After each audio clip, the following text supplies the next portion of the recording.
Hello everyone! Mahalagang maglagay tayo ng abono or fertilizer sa ating mga halaman. Dahil dito mapapanatili nating mabulaklak at malulusog sila. So today, ipapakita ko sa inyo kung paano namin ginagawa ang pag-aabono sa aming garden. Sobrang ganda ng ating mga bougainvillea pag sila ay hitik na hitik sa bulaklak. Kaakit-akit sila at masyadong makukulay. Mapapanatili natin ang kanilang ganda kung mabibigyan natin sila ng tamang nutrisyon. Kailangan ng mga bougainvillea ang complete fertilizer para patuloy silang mamulaklak. Ang ginagamit namin sa garden ay Yaramila. Pero kung hindi ito available sa area nyo, pwedeng gumamit ng ordinaryong 14-14-14 or complete fertilizer na available sa inyong lokasyon. Sa aming mga small pots bougainvilleas na kadalasang merong sukat na 4 inches wide at 4 inches tall, nilalagyan namin ito ng half teaspoon of fertilizer every week. 1 teaspoon naman ang inilalagay namin sa mga 6x6 pots.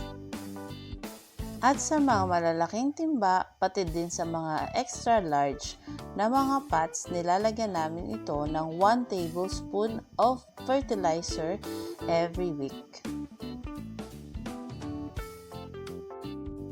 Kailangan lang na pag naglagay tayo ng fertilizer, siguraduhin nating malayo ito sa puno upang maiwasan natin ang pagkasunog o pagkamatay ng ating mga halaman.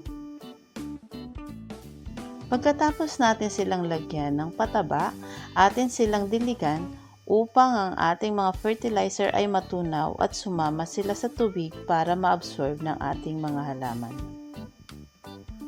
Maganda din pong gumamit tayo ng mga slow-release fertilizers tulad ng Osmocote. Ang Osmocote po kasi is good for 3 months. Hindi sila mabilis matunaw, kaya makasisigurado tayo na every week, tuwing tayo nagdidilig ay may natatanggap silang mga sustansya kahit ito'y makalimutan nating lagyan ng mga ordinaryong abono. Kung minsan, meron kayong makikitang mga kumukulot na dahon sa inyong mga bougainvillea, maaagapan ito sa pag-spray ng mga pesticide tulad ng karate. Kailangan itong masugpo kaagad, kung hindi, mahahawahan nila ang inyong mga malulusog na bougainvillea. Pwede rin tayong gumamit ng Puradan para rin mapanatiling malinis ang inyong mga potting mix at maiwasan ang apid sa kanilang mga ugat. Gawin ninyo ito every month para mapanatiling makintab at malulusog ang kanilang mga dahon.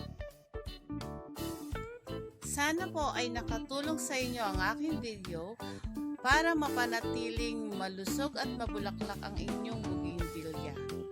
Thank you for watching and have a blessed day everyone!